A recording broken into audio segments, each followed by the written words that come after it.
Bonjour et bienvenue sur Médien TV, initiative des pays africains riverains de l'Atlantique, l'initiative pour favoriser l'accès des pays du Sahel à l'océan Atlantique ou encore le gazoduc africain Atlantique.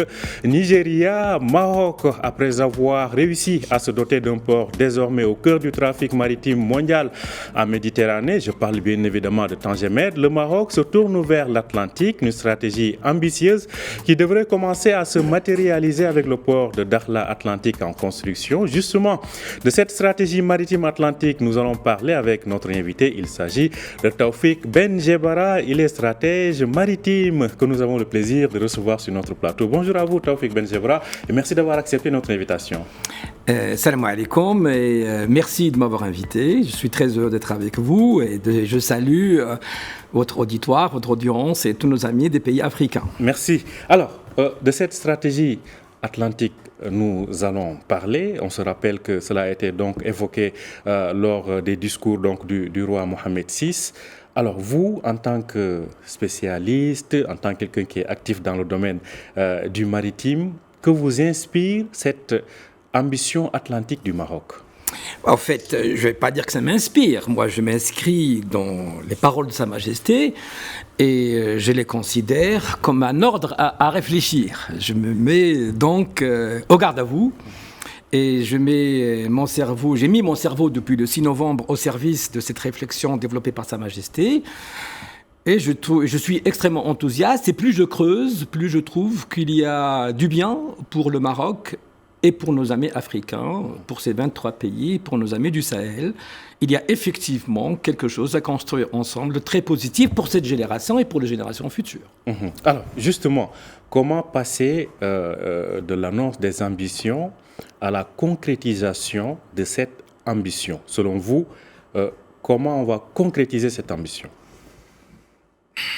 La concrétisation de cette ambition est à 3 étapes. D'abord, la compréhension de quoi on parle. 2, la volonté de le faire. Et 3, le déroulement de la stratégie dans un cadre consortial fédérateur. L'Atlantique, qui est l'objet de la discussion, est un périmètre de 100 millions de kilomètres carrés. L'Afrique, dans sa globalité, qui est le sujet important aujourd'hui, et dont le Maroc fait partie, il est de 30 millions de kilomètres carrés. Donc, si nous approchons la problématique en termes de géographie, nous parlons d'un territoire qui fait 120 millions de kilomètres carrés. Mais sauf que l'Atlantique n'est pas d'aujourd'hui.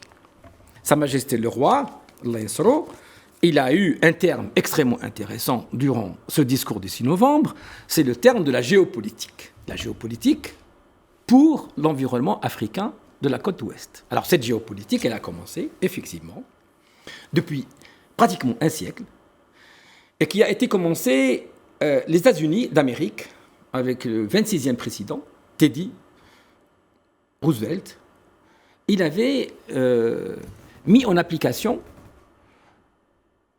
l'intégration du monde atlantique dans la politique économique des États-Unis d'Amérique.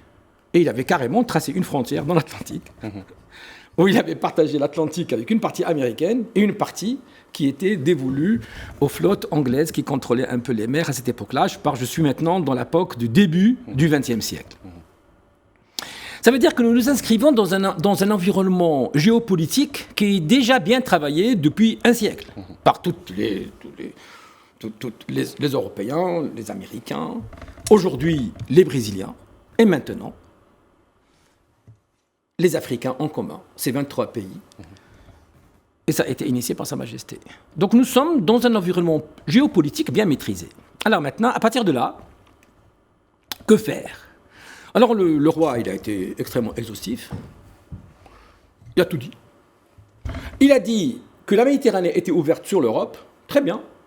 Nous avons 2 ports structurants qui sont Nador West Med et Tanger Med, qui travaillent énormément pour l'Europe et pour les flottes européennes, qui font les escales de Tanger Med. Nous avons 3 flottes européennes qui travaillent chez nous. Nous avons CMA, CGM, Hapag-Lloyd et Maersk. Ce sont nos amis qui travaillent dans la région de Tanger Med. l'Atlantique est un territoire qui est vierge pour nous, parce que nous n'y sommes pas encore en termes de mise en œuvre, ainsi que nos amis africains, mais c'est un territoire qui est travaillé encore une fois par les mêmes. Les principaux acteurs économiques, maritimes et logistiques sur cette partie de l'Afrique, ce sont nos amis de CMA, nos amis de Maersk et nos amis de MSC qui dernièrement ont acheté l'ensemble de Bolloré. Des ports africains, il y en a, je pense, 17, du groupe Bolloré. Donc nous allons arriver, nous, sur un environnement qui est déjà bien saturé en termes d'acteurs logistiques très importants. Alors, comment fructifier tout ça? Est-ce par des infrastructures portuaires, des couloirs logistiques? Concrètement, encore une fois, qu'est-ce qu'il faudra mettre? Mais écoutez, moi je pense que la vision développée par Sa Majesté, elle a un espace-temps. Je pense qu'on s'inscrit d'aujourd'hui à 2050, de 2050 à 2100. Et effectivement, les besoins de l'Afrique de l'Ouest pour 2050, quand on sera 2 milliards, et donc quand on sera 1 milliard sur la côte ouest, actuellement nous sommes 600 millions sur la côte ouest, on a besoin de doubler les capacités portuaires. Ça veut dire qu'avec nos partenaires africains, dans le cadre consortial qu'il faut construire, il faut développer des green projects, on appelle ça les green projects, ce sont des ports nouveaux que nous allons architecturer avec des zones logistiques, avec des zones industrielles et surtout, comme vous avez dit, avec des corridors pour pouvoir faire sortir et les pays du Sahel vers l'Atlantique et les pays enclavés de l'Afrique centrale aussi vers l'Atlantique. Donc des corridors, en fait disons des tracés routiers, des corridors routiers qui vont suivre donc les tracés maritimes. Alors, on imagine que cette ambition exige des moyens énormes.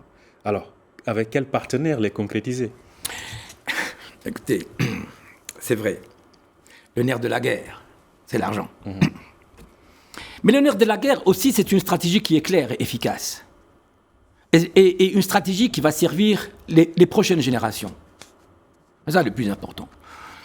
Mais ce que nous avons remarqué dans le discours royal, c'est la visite royale qui a été faite le 4 et le 5 décembre aux Émirats, à Abu Dhabi, et qui a été l'occasion de la signature d'accords structurants, très importants,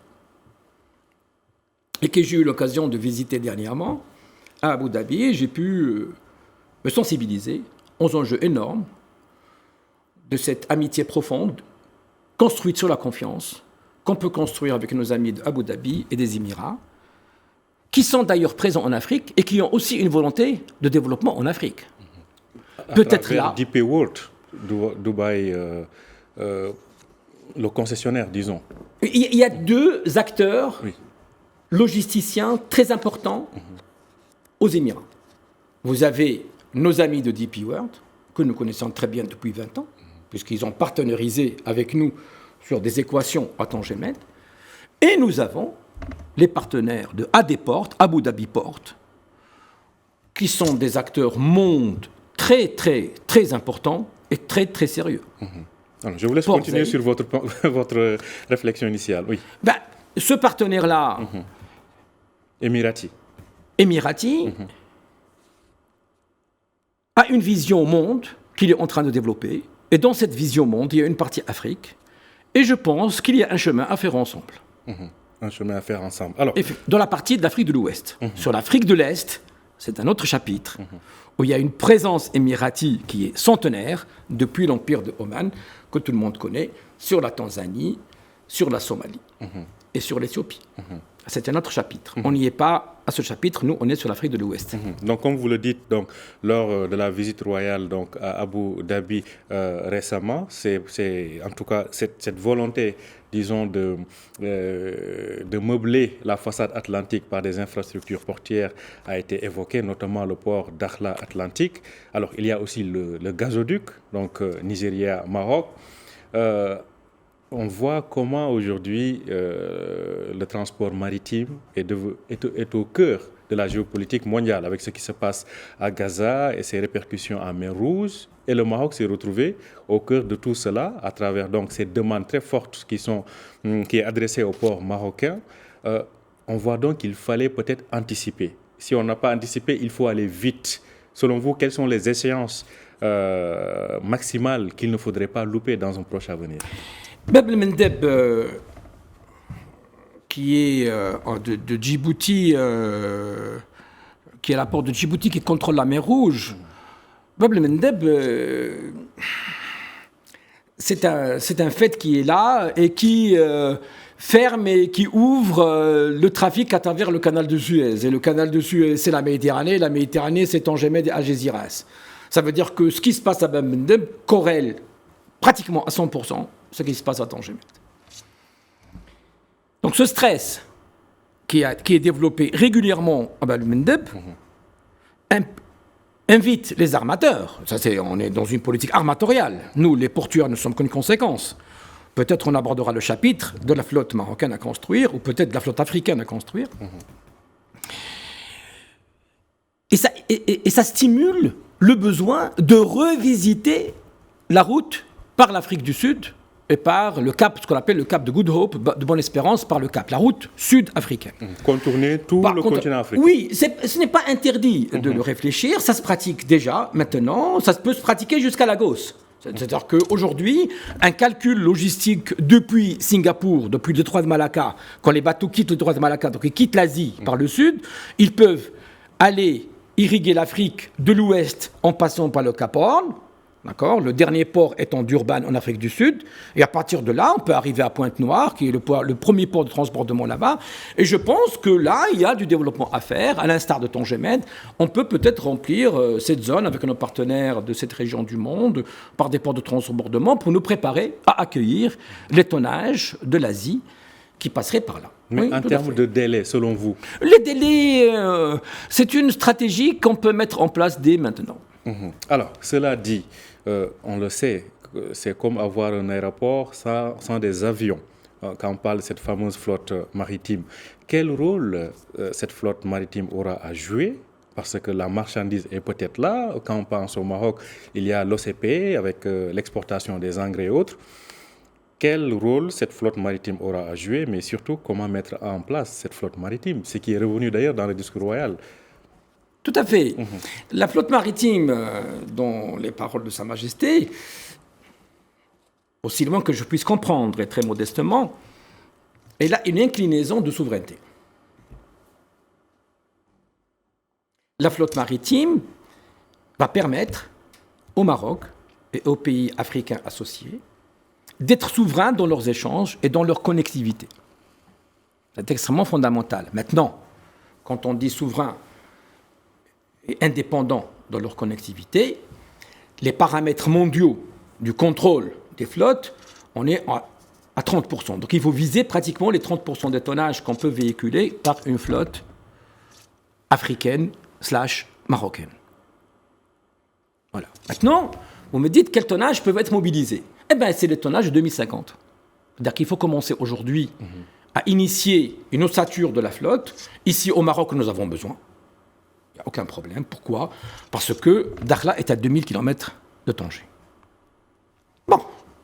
Ça veut dire que, déjà, pour acheminer les marchandises du nord vers le sud ou le sud vers le nord du Maroc, il est illogique de le faire en camion. Il faut le faire par des bateaux roro, sinon des bateaux Ropax, même pour transporter les passagers. Et alléger donc le trafic aérien sur ces provinces-là. Dernièrement, à titre d'exemple, j'ai visité le port de Dakhla Atlantique. En construction, notamment le pont. Que nous voyons à l'image. Ouais. Et donc, exactement. Et là, il y a des pieux, parce qu'il faut construire un pont qui relie la terre avec les terminaux, parce qu'on va surplomber la mer. Ces ponts ont été construits par des pieux en acier. Et ces pieux en acier sont venus en pièces détachées par camion, parce que les ouvrages étaient énormes et hors dimension. Ce sont des choses qui auraient pu être acheminées en bateau, à l'instar de ce qu'ont fait les Turcs à Nador West Med. Ils ont amené ces pièces métalliques directement de la Turquie en bateau. Alors, on a parlé de la vision du Maroc, de son partenaire probable émirati, mais qu'en est-il de l'adhésion des autres parties concernées sur le continent? Mais le continent africain, il y a le continent africain et le continent américain. Il y a ici la vision atlantique, telle qu'indiquée par Sa Majesté.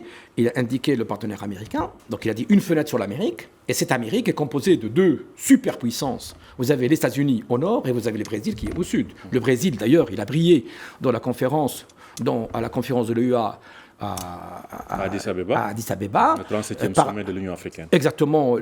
Président Lula, il a eu des propos très encourageants sur la participation, je pense, du Brésil et adhérer à cette vision de développement de l'Afrique de l'Ouest. Et il y a une diaspora énorme de l'Afrique au Brésil. Le Brésil que je connais très bien, j'y ai vécu une partie de ma vie. Et le Brésil, je l'ai débattu dernièrement avec le professeur Nizar Msari de Hawaïn, qu'il connaît très bien, et lui-même acquiesce. Je pense que le Brésil peut être un partenaire structurant de cette alliance atlantique entre l'Afrique et l'Amérique. Je pense que les États-Unis, à travers je l'ai lu sur la presse avant-hier, le général Langlais qui contrôle Africom, donc c'est la partie militaire et navale, il est très très heureux de la coopération du Maroc sur cette partie du monde en termes de sécuritaire. Et je pense que les Américains, spécialement des États-Unis, peuvent s'impliquer économiquement dans cette vision royale. L'ambassadeur Siamrani à Washington s'attelle à cette mission. Il est en train de vendre cette mission-là et je pense qu'il va finir très rapidement à pouvoir gagner l'adhésion des États-Unis à cet immense projet qui est très structurant pour l'ensemble de l'Atlantique. Mais qu'en est-il des pays africains? Les pays africains, il y en a 23. Chacun a ses moyens. Nous sommes d'abord 600 millions qui sont concernés par ce projet aujourd'hui. Ce sont 600 millions, seront pratiquement les milliards en 2050. D'accord ? Alors, c'est une communauté d'intérêt et c'est une communauté d'ambition. Il faut trouver certainement un corps commun. Par un dialogue, il faut aller convaincre, fédérer et construire une structure d'ensemble pour aller à ce type de projet-là. Le Nigeria, il est structurant. Le Gabon est très intéressé à ce que je cherche moi-même, sans aller très loin dans le feu. Le Ghana, j'ai eu des conversations avec le Ghana, ils sont très intéressés. Bon, les pays du Sahel, ils l'ont démontré, ils l'ont même dit, qu'ils sont très intéressés par cette ouverture sur l'Atlantique. Nos amis mauritaniens, les Sénégalais, évidemment, avec le port de Ndayane qu'ils sont en train de faire, qui peuvent être un hub logistique. Nos amis du Togo avec Lomé, nos amis du Cameroun avec Kribi. Donc il y a déjà pas mal de moyens qui sont là qu'on peut mobiliser ensemble.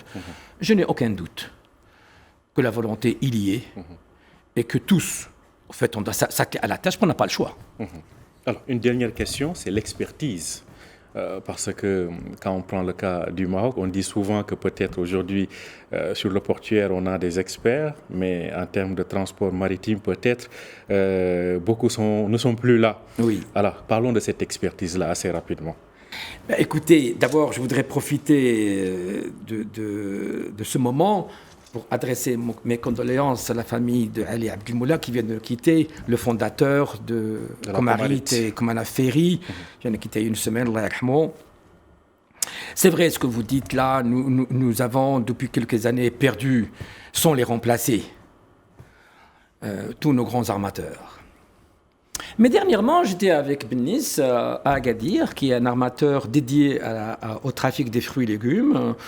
Il est très encourageant. Je pense que vite, on peut s'intéresser. Il y a une volonté chez mes amis que j'ai rencontrés tous, les gens de Armas, les gens de l'association des freight forwarders, les chantiers navals, Serge Ouzuba, qui est mon professeur maritime.